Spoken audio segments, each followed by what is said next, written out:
toujours demandé, les gens qui font des régimes, imagine, voilà, plus de sucre, ou régime que avec des jus, ou régime par-ci, régime par-là, des trucs rocambolesques. Quand c'est fini, vous faites quoi? Ça me fait pleurer.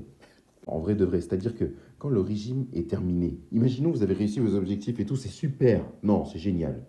Mais il se passe quoi après? Vous retrouvez vos habitudes d'auparavant? Vous reprenez le poids que vous avez pris?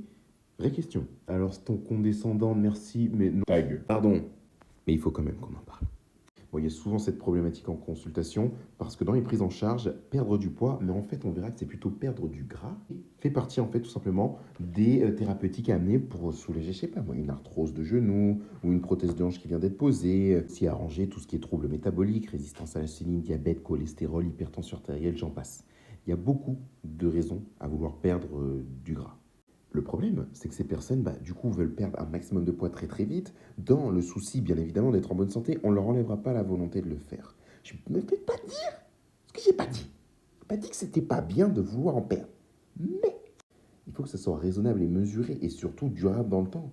Et c'est ça que moi que je comprends pas dans les régimes en fait qui existent, c'est que tu t'interdis, tu te frustres, etc. Mais à la fin, tu vas le reprendre ton poids si tu reviens au truc d'avant. Faut m'expliquer.